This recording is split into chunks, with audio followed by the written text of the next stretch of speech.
Good evening, everyone, and welcome to the William H. Hannon Library's Faculty Pub Night. We love to share what our faculty are doing, and so this is our opportunity to shine the light on some of them. Tonight, well, first of all, let me introduce myself. I am Rhonda Rosen. I'm the Programming and Exhibitions Librarian here in the William H. Hannon Library. I am part of the outreach team, and we are the people who present Faculty Pub Night once a month during the academic year. So thank you for joining us. Tonight, we're delighted to have two special guests, Drs. Karie Huchting and Dr. Rebecca Stephenson. They are here tonight to discuss their article, Teaching in Troubling Times, the Effects of Political Climate in Classrooms. After their presentation, I will have a short one-on-one conversation with them before we open it up to you, the audience, for your questions. If you have a question for either of our speakers, please wait until after the presentation. But if you think about it and you want to write it out there, send it to the Q&A function on the bottom of your screen. And then we will compile the questions and ask our presenters the questions after the one-on-one chat. So we will be recording tonight's presentation, and it will be available soon on the library's YouTube channel. Please allow a moment for the land acknowledgement, which we like to do at each Faculty Pub Night. It is important to note that we welcome our guests onto land that is not ours. We sit tonight on the unceded lands of the Gabrielino Tongva peoples, who in the face of ongoing settler colonialism continue to claim their place and act as steward of their ancestral lands as they have for the past 8,000 years. These lands reach from the Pacific Ocean, where we stand today, well into what is now San Bernardino County. The whole of the Los Angeles basin is unceded territory. I would ask you all to take a moment and spend some time thinking about what it would mean to take responsibility for one's presence on stolen land. I also encourage you to learn more about the history of the land where you sit by going to native-land.ca. So, tonight, as I said, we are very pleased to have both these ladies here tonight to discuss such an important and very timely topic, the climate in our classrooms. So, Dr. Huchting and Dr. Stephenson, take it away. Hi, thanks, Rhonda. Hello, everybody. It's great to be here tonight with you. It's exciting. I'm looking at the participant list and I see lots of our students from the doctoral program and colleagues from the School of Education. So thanks for being here tonight. I'm going to take just a second to share some slides and then we will get going.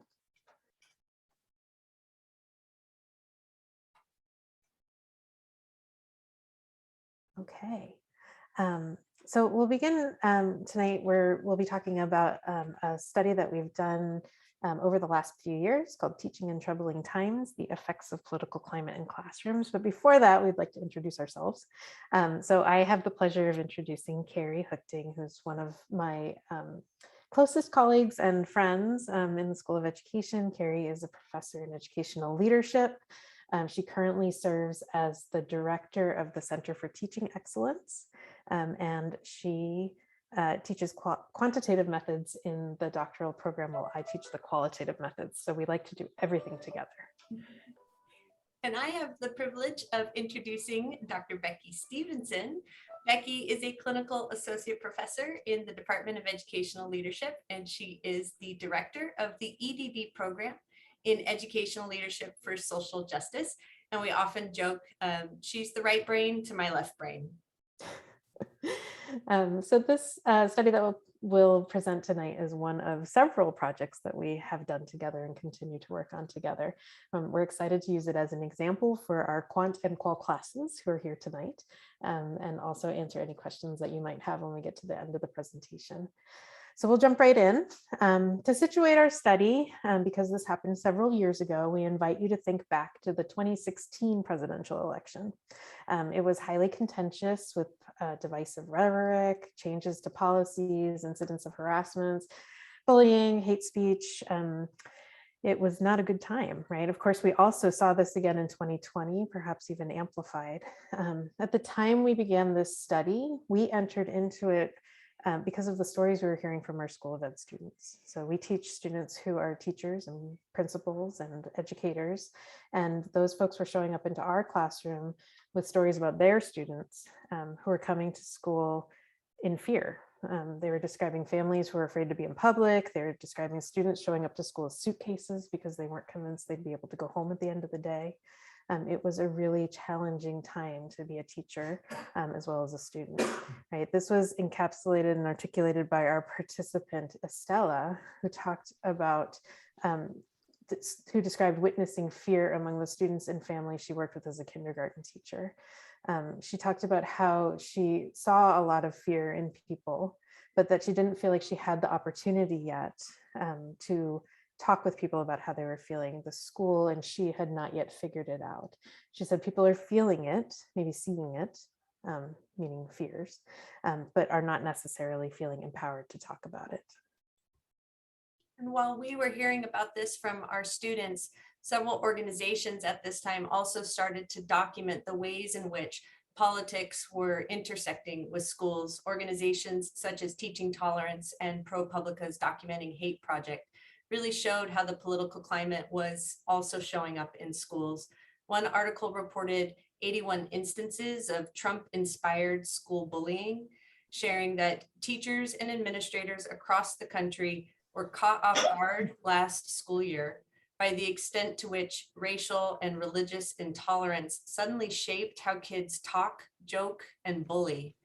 And likewise, the Southern Poverty Law Center noted increases in students' levels of fear and anxiety, saying that students are stressed and anxious in ways that was threatening their health, emotional well-being, and their schoolwork.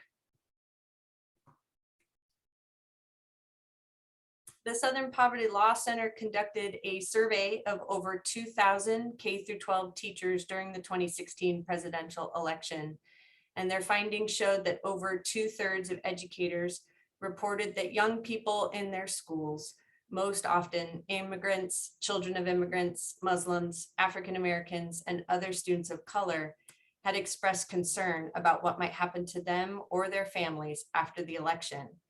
They are scared, stressed, and in need of reassurance and support from teachers. And then similarly at UCLA, through the Institute of Democracy, Education, and Access, they conducted a mixed method study of a national sample of over 1,500 public high school teachers and interviewed 35 teachers, finding that student stress and teacher concern with student welfare had increased. Teachers also were observing deeper divides among students, as well as a greater reliance on unsubstantiated sources of information. These findings were amplified in predominantly white schools, including teachers observing increased hostility toward racial and religious minorities. Among all of these different aspects of a negative climate, we looked into the literature about stress and the impact of stress on students. The teachers that we had spoken with in our practice talked regularly about how much stress they were seeing. In the literature on stress, we found research that discussed adaptive stress. So for example, the healthy pressure to do a good job in a performance or a sports game, as well as maladaptive stress. So this was most often characterized as excessive or prolonged stress on the body. And the research pointed to the fact that this can have long-term consequences for people. Moreover, the literature on stress pointed to the negative impacts of both ongoing and episodic stress on students' development and learning. So when we're talking about education, neither type of stress is beneficial. A few other studies looked at stress specifically related to the 2016 presidential election. One study found that youth aged 14 to 24 experienced emotional and physical stress related to what was going on then. Another found that more than half of high school teachers reported their students experiencing high levels of stress and anxiety following the 2016 election. And one piece of literature that we found particularly salient was a quote that came from Hook in 2018, who wrote that children's suffering is either predictable collateral damage or a bargaining chip in a larger cultural and political conflict. And really, as we began our study, that was what we were unfortunately seeing. To try and understand the impact of stress that seemed to be coming from all sides of a student's existence, we went to a framework that talked about development. So this is Bronfenbrenner's ecological systems theory, which is a theoretical framework for understanding how and why effects outside of school impact students' performance in school. So the ecological systems theory has these nested systems, starting from the center with the individual, moving out to the microsystem, mesosystem, exosystem, and macrosystem. And at each of these levels are different influences. So you can think about a microsystem as perhaps being a family, a mesosystem being a little bit further out, a community, exosystem being around into the realm of culture. So the idea of the ecological systems theory is that all of these influences go back and forth. They influence one another, but they all have an impact on the individual as they develop within that context. So the political shifts of 2016 and 2017, we hypothesized, had great impact on the development of students growing up during that time. So we were looking at changes in aspects of the US culture, including shifts in expressed values and the visibility of religion that would be here in this macro system. We were looking at indirect experience that nonetheless impacts the child. So things like extended family being impacted by zero tolerance immigration policies or bullying that was based on stereotypes. Some of the things that were coming up in the media as well. And then in the meso and microsystem were the more direct effects of stress and trauma, things like family separation that was happening to students, or even economic challenges there. So with Bronfenbrenner's theoretical framework, we see that context matters and context plays a role in an individual's development. For the context for our particular study, we chose to examine Catholic schools, in part because recent research was already coming out about public high school teachers' experiences, and in part because at the time we were teaching students here in our School of Education who worked in K through 12 Catholic schools, and we wanted to understand more about their experiences. So as a brief way of sort of sharing with you the context of Catholic schools in the United States, they have a long history of serving immigrant communities dating back to the first Catholic schools in the US, and they are currently serving a large number of marginalized students. At this time in history, the changes in political climate were being addressed publicly. Within Catholic higher education, as an example, the presidents of 100 Catholic colleges and universities declared support for undocumented students by refusing to cooperate with US Immigration and Customs Enforcement. And in large archdioceses, we saw K through 12 superintendents advising principals of Catholic schools to prevent federal immigration agents from entering school premises without a warrant. So in both Catholic K through 12 as well as higher education, this protection of students is understood as necessary for upholding the dignity of all people, which is a central tenet of Catholic social teaching. So I know you're all wondering, what did we do? Right, so here's our purpose and research questions for this study. So this research sought to understand Catholic teachers' roles in supporting students during shifts in political climate. That was our purpose. And then we had several research questions that came from that purpose. For example, what are Catholic school teachers' beliefs about current events and the influence of current events on their classrooms? What behaviors are Catholic school teachers seeing in students, and what behaviors are teachers enacting to support students? And then what do Catholic school teachers feel they need more help with to support their students? So we really wanted to understand what they're seeing, what they're doing, and what they need. In order to do that, and because, as I mentioned earlier, we like to do everything together, we decided to do a mixed method study. We used a national sample, and we used two methods primarily in this study. We created a survey that we administered online, and then we also conducted semi-structured interviews. Our survey sample was 65 full-time Catholic school classroom teachers. You can see the demographics there. 54% were female, 56% were white, 46% identified as Democrat. And then we had clusters of participants in LA and Chicago.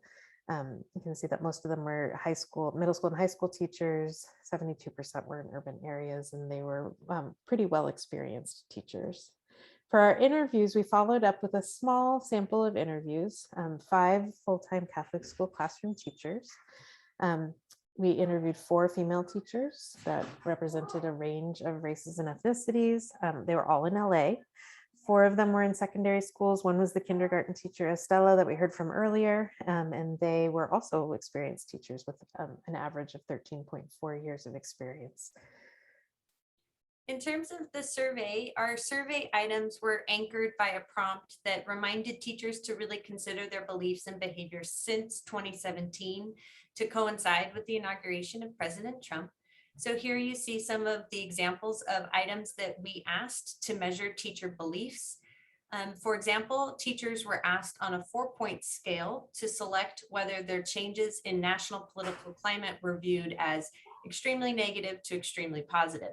And for our students out there listening tonight, we want to point out a teachable moment. We opted to use a 4-point scale rather than a 5-point scale or an odd point scale in order to force a response with a clear negative or positive opinion.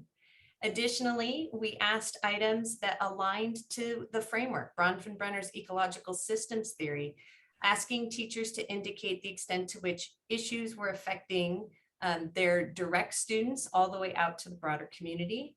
And then we presented specific political issues, things like immigration and healthcare, and we asked teachers to assess these along a 4-point Likert scale from not at all relevant to extremely relevant. Additionally, in terms of behaviors, we presented teachers with 13 items and asked them to indicate their own behaviors, things like referring students to counselors, engaging in political discussions in class, and holding conferences with parents related to student behavior. And then lastly, we asked teachers to share with us their needs. We wanted to understand what areas of support they had and ask them to indicate those needs along a 5-point agreement scale for items such as communicating with students about current events, identifying resources for families related to current events, assisting students with media literacy skills, and we offered an open-ended space for teachers to share with us any additional areas of need. For the students, to put together the items for the students, we reviewed several pre-existing measures of children's behavior and behavior related to traumatic events. One was the child behavior checklist, which is widely used. We adapted items from these measures for teachers to respond to, and we had basically 2 categories of behaviors: negative student behaviors and positive student behaviors. We've given you just a sample of the items here, and teachers were asked to indicate whether they were seeing those behaviors not as much or more than before January 2017. So just to talk about the frequency of seeing these things. So in terms of the negative student behaviors, we were asked about things like memory issues and fatigue, worrying and anxiety, which are clearly linked to stress. But we also asked about other things like decreased academic achievement, asking to see the school nurse or not showing up to school at all, or even bullying or being mean to classmates, which were part of the trauma response on the checklist. When we looked at positive student behaviors, we also asked them to rate whether they were seeing it not as much or more than, before the election. We asked about things like empathy towards other students, We wanted to know if they were being active in their community, volunteering, participating in community events, creating media in response to the political climate, or using media literacy strategies to understand the credibility of the things that they're finding in the news. We also really were interested to know if they were just simply talking about their thoughts and feelings. If we think back to the quote that we started with, just opening up that space within classrooms for dialogue and discussion was really important. Once we finished with the survey, we went into a few interviews just to drill down on some of the findings that we were seeing in the survey. We began our interviews with some basic demographic information about the teacher and the school. And then we looked for 3 key pieces of information. So we wanted to understand the changes that teachers had seen in student behavior.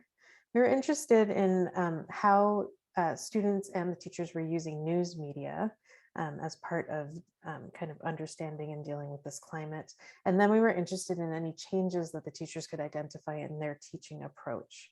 Our interviews were semi-structured in order to leave an open-ended space for conversations. We were able to kind of prompt and probe on things that came up with each teacher. Okay, our findings.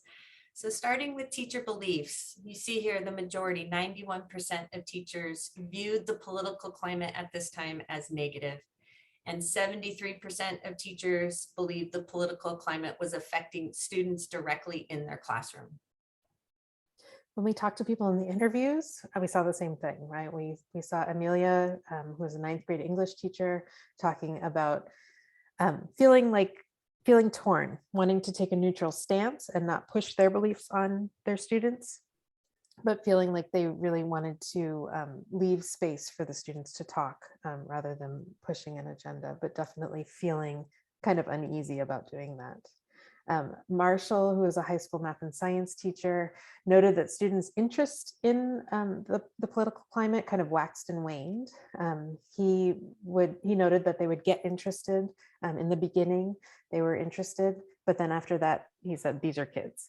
They would get involved in their own lives and the things that were going on day to day. But when events came up, and if you remember back to that time, it was a pretty good cadence of things coming up. They would kind of lean back in, they would once again be interested. And he noted that they were very polarized in their views.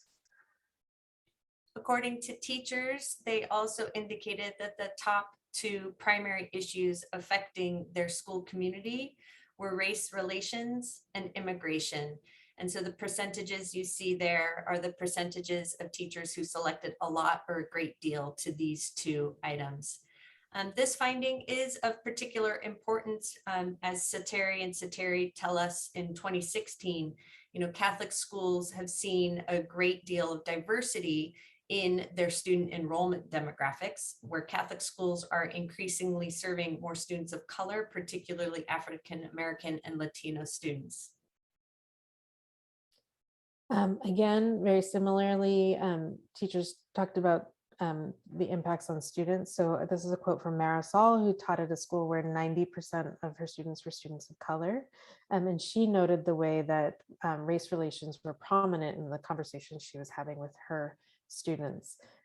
This interview took place towards the end of our data collection cycle. So it was shortly after the Parkland shooting had happened. And so that sort of got folded into this whole political climate and trauma and stress that was going on for the students. So she said that her students had said, well, it's getting a lot of attention because it was a white school. And if it happened here, no one would even come here, no one would care. She said, that's what they said. If there was a shootout here, they would think it was just business as usual. But if there was a shootout in a white school, it's like, oh, they have mental health issues. So her students were definitely paying attention and seeing the disparities. Similarly, in terms of our student behaviors, we see that the majority of teachers were witnessing anxiety and worry, fatigue, irritability, and emotional outbursts among students, with anxiety and worry occurring more than before January 2017. When we followed up to ask the extent to which they felt this was related to the political climate, teachers were in moderate agreement with that.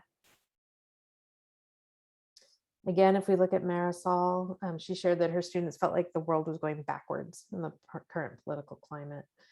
She said that she was reading a class assignment from a student who literally said that everything just went back in time. We took 2 steps forward with Obama, and then we just went 3 steps back or more. She talked about her students being cynical and beaten down.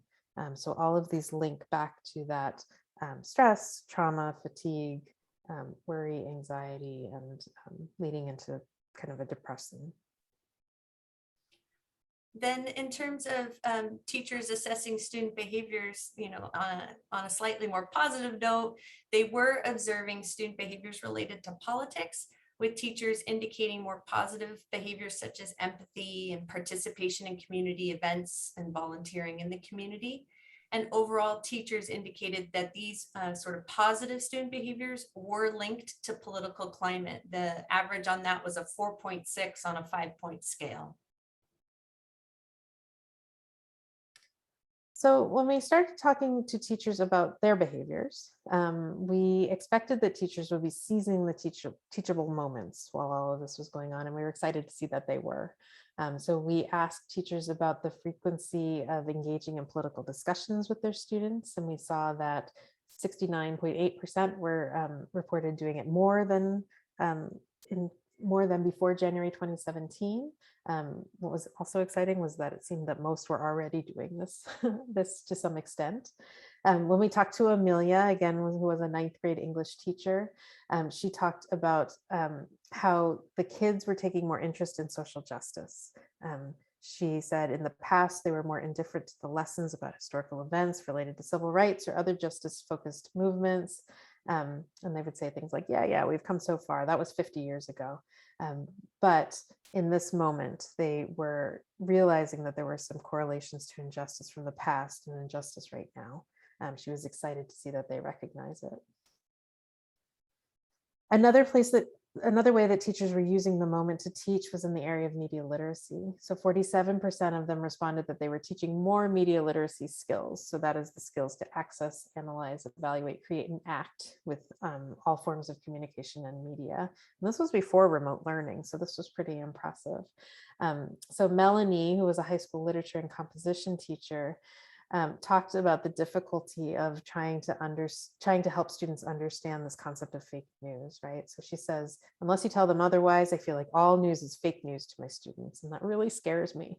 So I try to tell them, no, what you watch on cable news is just commentary on the news, but it's not news. But you can find credible sources. And so I lead them to those.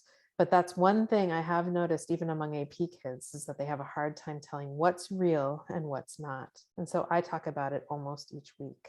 And this seemed to be a common occurrence among all of the teachers. They were making the time and making the space to have these conversations that may not have been happening previously. And finally, we asked teachers to share with us their areas of need, and they reported needing training with things like communicating with parents about current events, identifying resources for families related to current events, and assisting students with media literacy, as well as identifying resources for students. Across these items, just a quick note, there is a rather large standard deviation. This was measured on a 5-point scale. So that does kind of indicate that there's a great deal of variance in teachers' needs. By and large, our general takeaway is that we know teachers play an important role in mitigating stressors in the school environment. In their study on how classroom environments affect mental health among students, Milky and Warner emphasized the importance of the teacher's role. They shared the teacher and the classroom dynamics she builds are critical for children's day-to-day stressors in the same way superiors create work environments for adults that are more or less stressful. In order for us to create these school environments that address ongoing tensions, teachers need resources. Oops, here we go. And these are resources that they may not have required previously. Including support for secondary traumatic stress, which is also known as compassion fatigue. This is the emotional suffering caused by indirect experiences of trauma. In terms of trauma, We know that trauma can be affected both at the individual level as well as affect entire communities, and teachers need support to work within this culture of trauma. The trauma-informed teaching is a pedagogical approach that's guided by 3 fundamental principles for teachers: creating an educational environment that ensures safety, builds connections, and supports the development of ongoing coping skills. So a classroom environment that meets children's needs for security and consistency allows them to focus on more typical developmental skills, while a strong sense of belonging to the community reassures students of their community's commitment to their care. So through intentional climate and activities in a classroom, teachers can support students in developing resilience and emotional regulation. And while these teaching practices can benefit all students, they are particularly valuable for supporting students who've experienced adverse and traumatic events. So taken together, these trauma-informed teaching practices can create classroom spaces where the potential for healing can occur.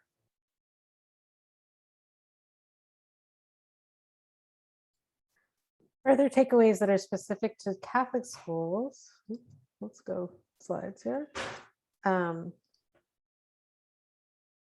Okay, include that, especially in troubling times, Catholic schools need to be culturally responsive and trauma sensitive. This is something that it seemed from our data that schools were doing a good job of, but it was worth repeating that when times get tough, this is something to lean into. We also saw that there appears to be a natural connection between trauma-informed teaching and Catholic social teaching. So, for example, the concept of solidarity or the dignity of the human person. And so that's a strength for Catholic schools. It's a natural fit to start these conversations if they're not already happening.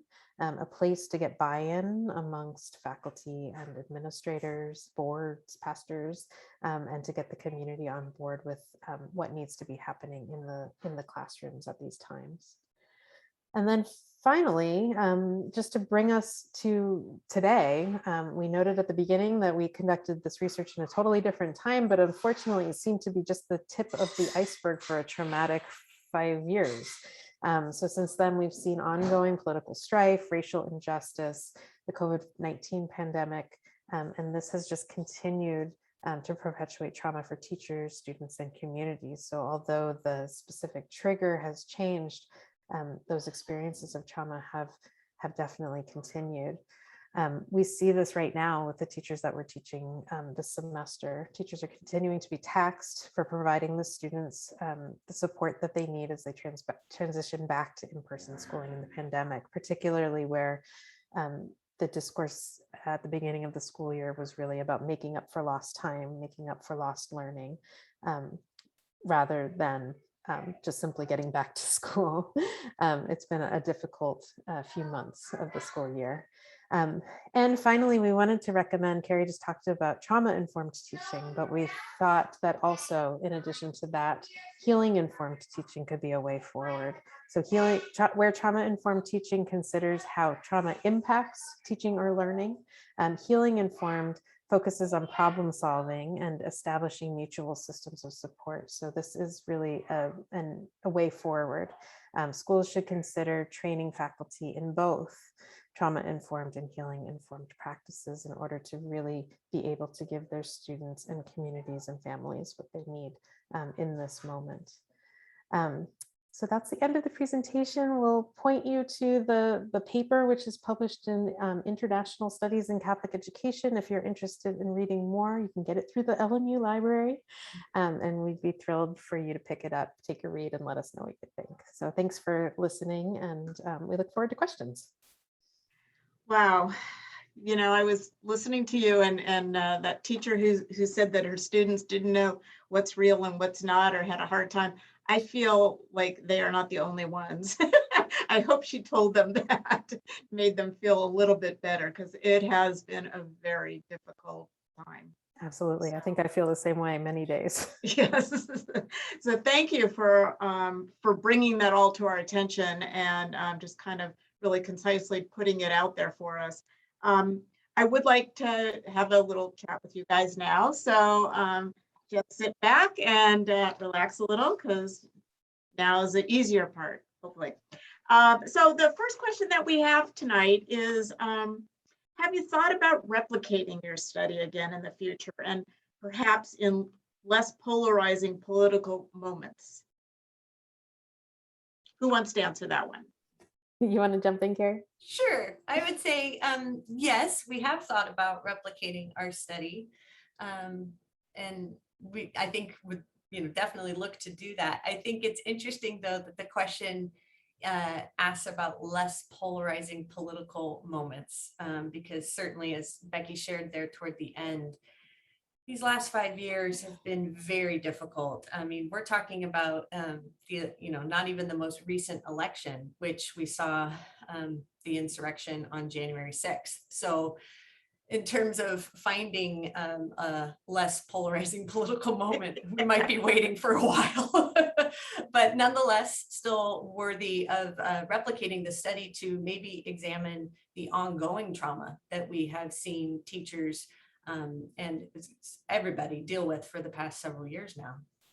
And I really hate to mention this, but if our former president does enter the campaign again, which we're hearing mumbles about, you may have job security with this.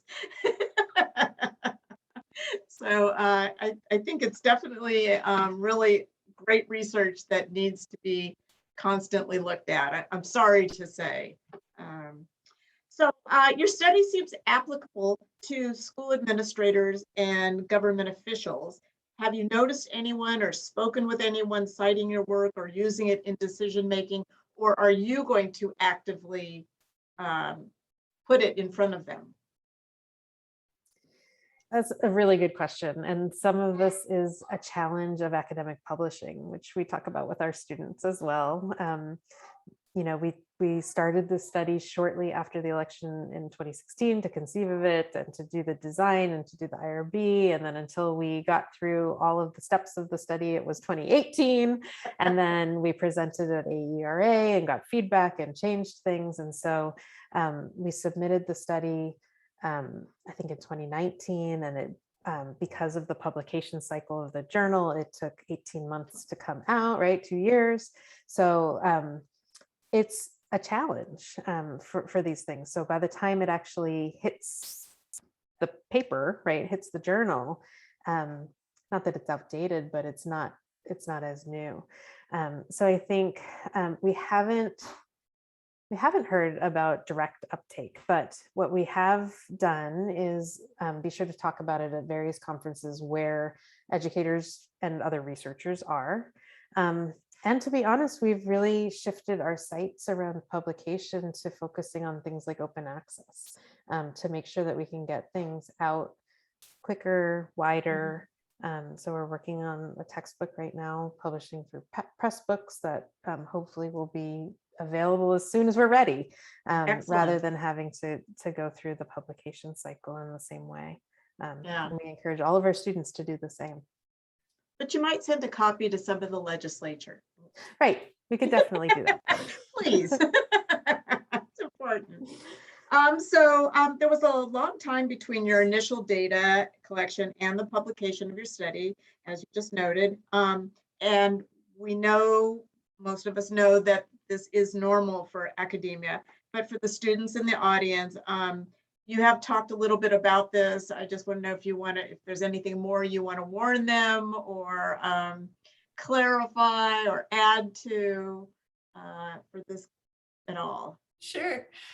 One thing I'll mention, which was a little bit interesting for us as well, we submitted our manuscript. It's typical to go through sort of a masked peer review where, they'll send it back to you, they'll ask you for revisions. And so that process can take a while until you're finally done. And then you resubmit your manuscript and you do a little happy dance and cross your fingers that it will be accepted. When we received our acceptance notice, it was October of 2019. And the publisher shared with us that they had such a large backlog of publications in the queue that our document would not actually make it to print until October of 2020.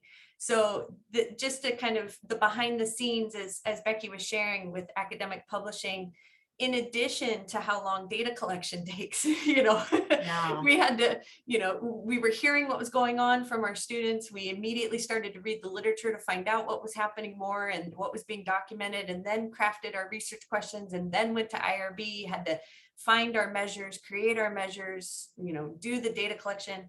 So as you can see, that's a good 3-year span right there, which I think is helpful for folks to kind of see behind the scenes, that oftentimes the literature that you're reading with a 2020 publication date might be data that came from years prior. Right. And so that process of replicating and continuing this research is really important. I know when I do instruction with classes, and I talk to them about books and journal articles, and I always try to make that point that books have so much depth and take so much time, whereas articles are actually much quicker. But now I'm feeling like I shouldn't even be telling them that. No, that's still true. That's still true. It's just quick is relative. Yeah. Okay, so one of the quotes published in your work talks about misinformation among communities. Based on your data and interviews, are you able to tell us any more about this connection between social media or online groups, misinformation, and political climate in the classrooms?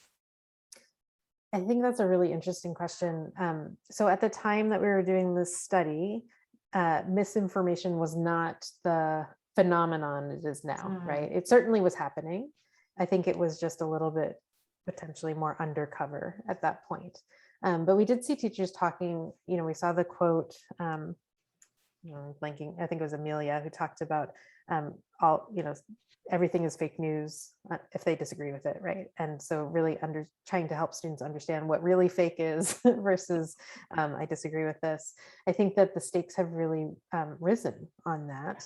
I think that in the interim, we did have this period of remote learning, which also complicated it, right? Because there was so much time spent with media technology, social media, and various resources that at times were not vetted very well, because it was about survival, right? It was about just getting the lesson online. So I would actually really be interested, if we do replicate the study, to lean into that a bit, because I think that the results we'd find would be completely different given what teachers and students have been through over the last couple of years in particular. I have a feeling that, I want to say I have a feeling that students will be much more savvy about it, but I don't know that that's true. I think that it's one of those things where that question of what is true and what is not is just so difficult to ascertain right now. And, I think about being in middle school or high school, like most of the students, these teachers were talking about, and trying to make those decisions. And it seems really daunting. So yeah, very interesting stuff to look into at this moment. Yeah. Karie, you didn't want to add to that? I wasn't sure if you were. No, I agree. Yeah. Okay. Okay. So you indicated that the majority of the 65 survey participants were female and white. How do you think your results would have differed if the majority of participants did not identify as female and white? I'll let you, well, it's a multi-part question, so I'll let you go with that one first. That's a great question. And I hesitate to speculate a little bit, because I think our lens is that context matters. And we would want to interpret the findings based off of the demographics of the sample who responded to those answers. So we would want to potentially replicate the study and go out and look for a sample that wasn't similar, to see if those findings then are similar to what we found with this sample. But I would also just mention, I think Becky mentioned it too during the presentation, that what we know is that nationally, our teacher workforce is predominantly white and female. And I think at the time it was around 80% teachers identify as white, and over 75% identify as female. So this continues today. The teacher workforce is predominantly white and female, so our sample in part reflects that. It's just that context matters, and so I think replicating it potentially with other types of teachers would be really helpful to then kind of Right. compare and see what is similar, what is not similar, what are some of these issues that are presenting. Yeah. 80%. That was higher than I expected to hear. Wow. We Learn have something. a lot of work to do to diversify our teacher pipeline. And when we think about pipelines in education, right, it's if the teacher workforce is predominantly white and female, then that's going to translate to your school administrators and your school leaders as well, right? So Right. we talk about sort of a leaky pipeline, and some folks will say the pipes are broken, you know, Yeah. and you know, as we see more and more the student demographics in our public schools are children of color. There's a great need to have more teachers of color and then more school leaders of color as well. And I think our School of Education is really committed to diversifying that pipeline of educators coming through our School of Ed. Absolutely. Yeah, Absolutely. it's a big deal. So you assess students' negative and positive behaviors according to the child behavior checklist. Were you surprised by the levels of positive or negative behaviors you discovered due to the national political climate? You want to take that one, Karie? You want it? Either way. I Go was ahead. surprised by the positive ones. How about you? I was too. Yeah. I was pleasantly surprised, particularly around the making media and Literacy. and the media literacy and even the empathy piece, because I think that that is so important. You know, and that's something that I feel like it's less emphasized as students grow up, right? I feel like we're really good at telling our kindergartners, first graders, second graders, like be nice to other people, be empathetic, think about other people's feelings. And then that sort of trails off because we think we're done, right? We've taught them that. But it's nice to see that that some of that work is continuing to be done. It makes sense to me that in Catholic schools, it might be more of a focus because of the focus on the whole person and some of the principles of Catholic social teaching. So that was really encouraging there as well. I agree. And I thought too, it was surprising to see the teachers in our study. From my vantage point, they've already adopted the trauma-informed teaching principles. I mean, they were aware that stress and fear was happening for their students. They were mindful to try to create moments in class to build community, to build belonging, to unpack what was happening in the political climate. And then they had this desire for more resources and wanted more support to assist families and students. And so taken together, it's like really positive to see that these teachers were already sort of enacting these principles of trauma-informed teaching. And additionally, the study that we found that looked at public high school teachers noted that in the public context, teachers were a little bit hesitant to embrace teaching of current events and political events, that they needed to prioritize the standards and, you know, stick to the curriculum and those kinds of things, and almost keep the classroom apolitical, a neutral space. And we didn't hear that from our teachers. I was pleasantly surprised to hear that the teachers were using this moment as a teachable moment in ways to kind of create community and help students process what was going on. And I found that surprising and lovely, honestly. Yeah. I think it really helped that Karie shared that the 100 school higher ed institutions had put out a statement, and that the archdioceses were really taking a stand. And so it was sort of like teachers felt like, okay, well, they've got me, right? So I'm able to do this right now because I have backup, which I think a lot of times teachers don't necessarily feel that. So it was nice that it was overt and clear to them. And I'm glad to hear that a lot of empathy is being taught in the early years, because that's really the foundation for children, and hopefully that will stick with them. It's a very hopeful sign, I think. So we should be getting to questions from the group. We have a number of questions, so I'm just going to move us along. So Crystal Klein asks, can you talk more about reasons for using the 4-point Likert scale? I love Getting it. right down into the deep dive. It's a great question, and I appreciate it, because from a quantitative standpoint, when you're creating a survey, you do want to think about response options that are presented to your participants. And with that comes a whole host of pros and cons. For this particular question, I would say thinking about the purpose of the study should generate sort of your decisions around response scale options. So if we were measuring, for example, a variable, a conceptual variable like empathy, you might then provide a response option that's a 5-point scale or larger in order to look for the variance that might be present within the participants. In this particular instance, we really wanted to drill down on beliefs, right? And it's more, if you could think of it more like a political poll, you'll notice political poll type surveys tend to have smaller response options like 1, 2, 3, 1, 2, 3, 4.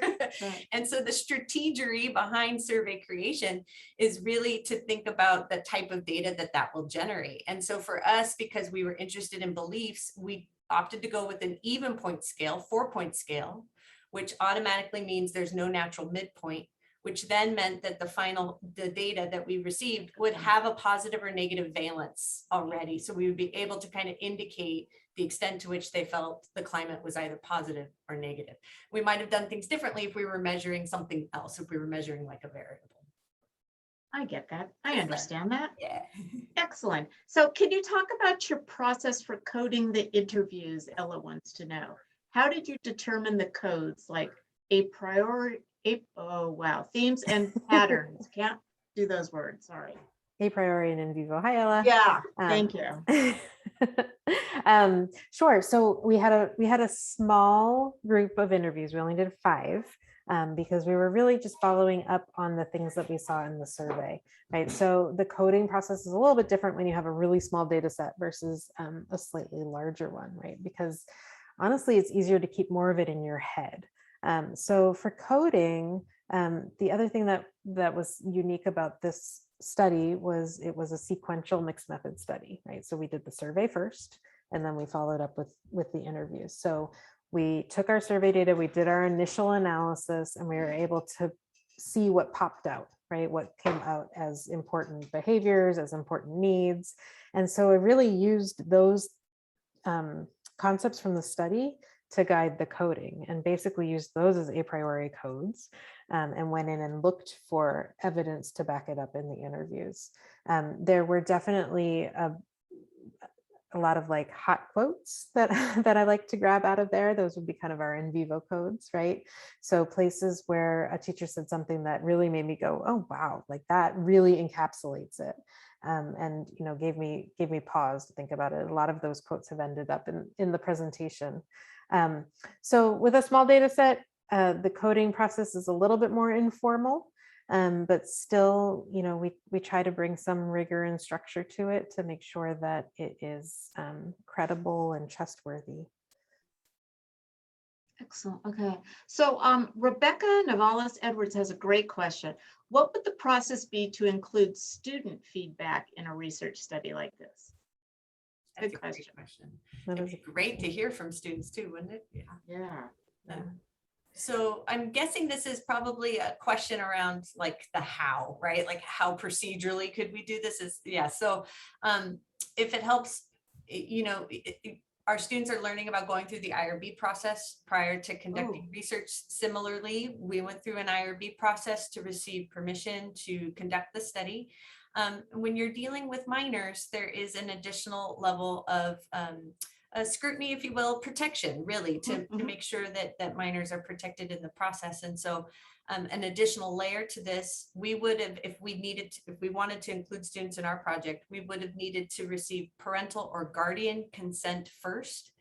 And then we would have followed with what we call child assent. So even if your guardian says, sure, little Tommy can participate in the study, we would then follow to ask Tommy to make sure that Tommy wanted to participate. And so it's just one more layer of sort of permissions along the way. And then you also want to just be mindful of, with students as your participants with this particular research question, what would have been the best way to truly measure what we were looking for, right? And since we were trying to unpack what was happening in classrooms, we were talking to the adults of the classrooms. So surveys and interviews worked for our need to understand that sort of descriptive research question. I think for students, it might have been cool to maybe go in and observe, right? To sit within the classroom and find out what is actually happening in a classroom setting.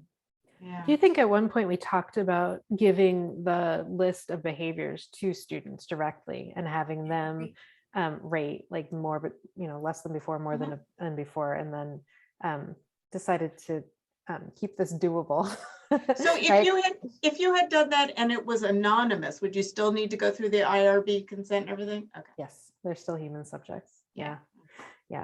So this is a good lesson for our students as well who are writing dissertations. Sometimes the study limitations come from what you can handle.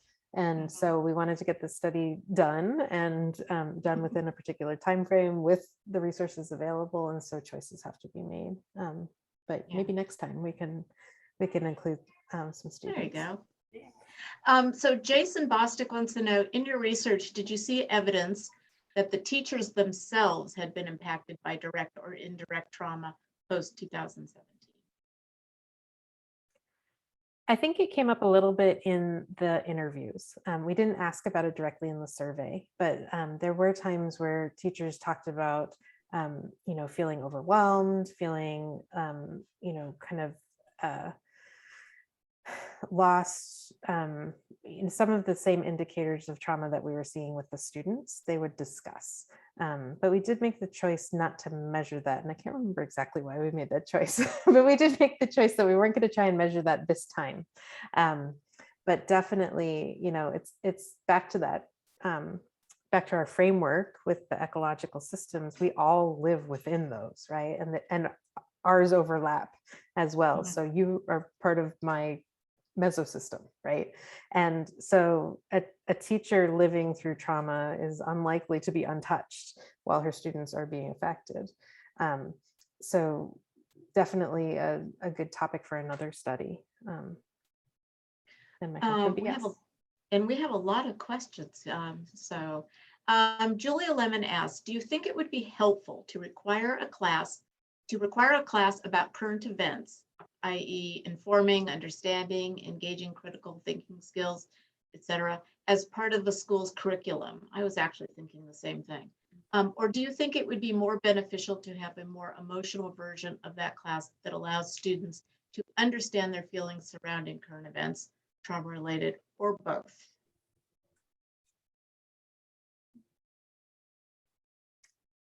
I would want to have both. Yeah. That was where I was thinking. I mean, I don't see why it would have to be one or another. I feel like you would get they're great ideas. And I feel like you could combine both of them. You think, Karie?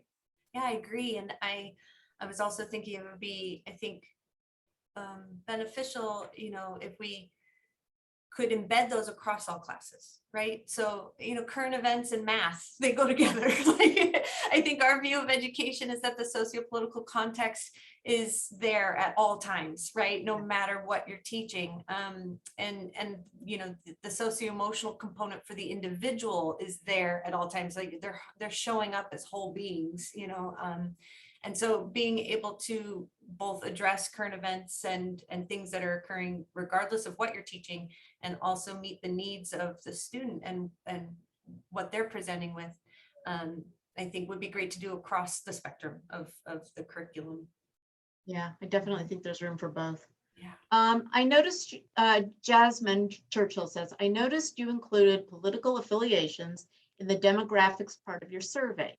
Did you compare the data coming from the two parties? Were there any notable differences?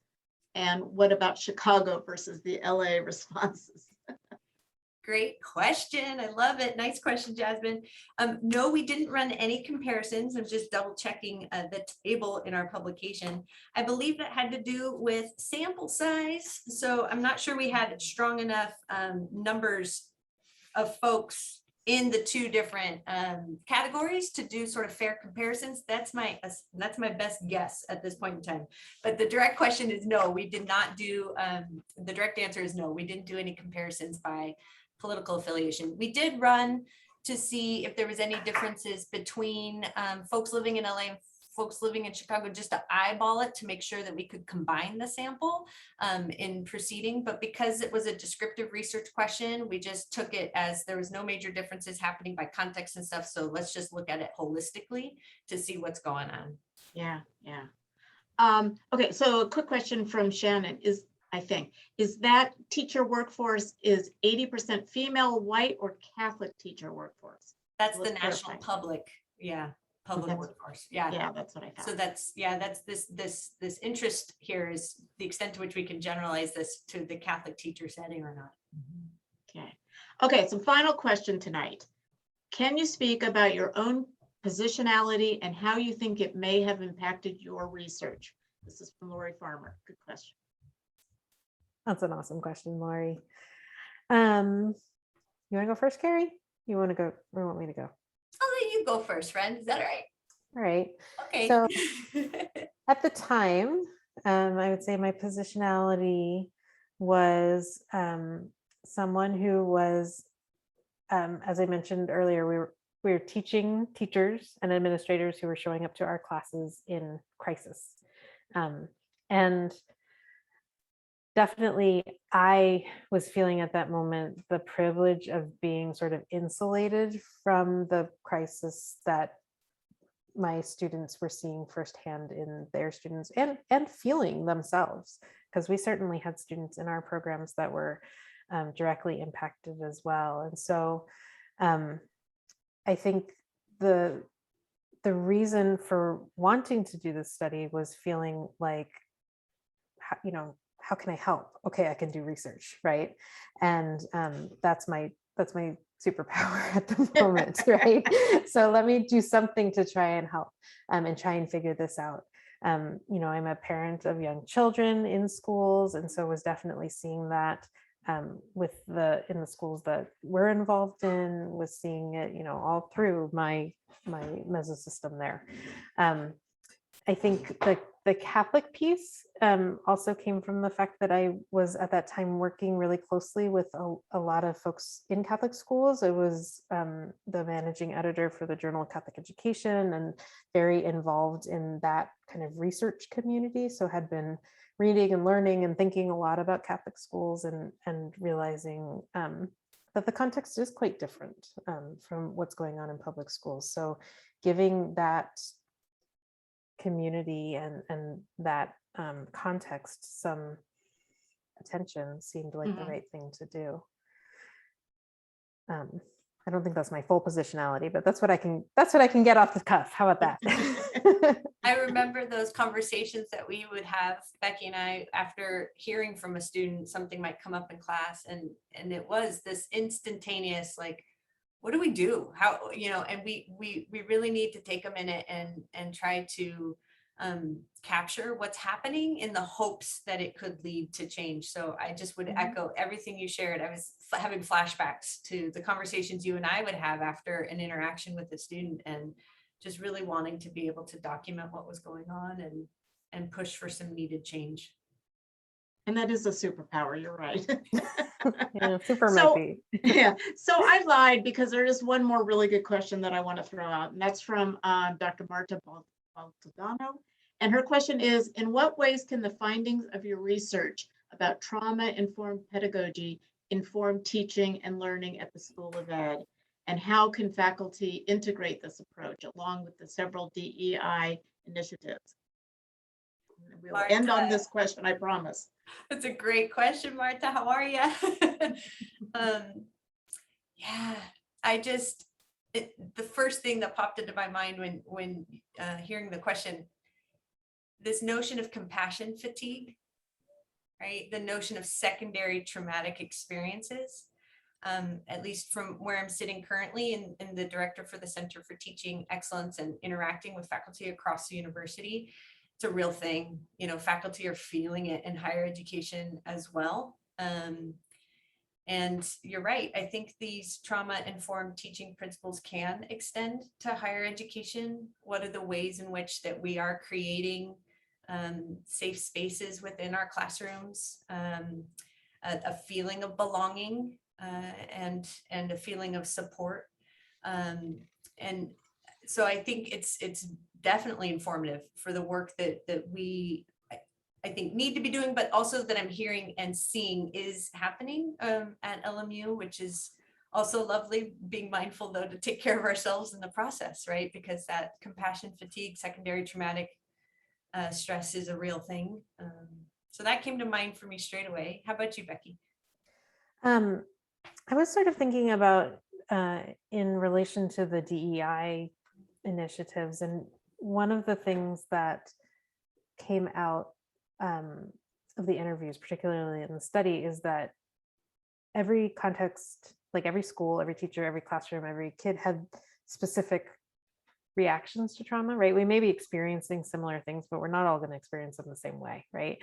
And so the problem with trying to measure needs is that they're so contextual. And so there's not like a one size fits all answer to these things, which, you know, makes it hard to like resource everybody because you want to do it equally and efficiently.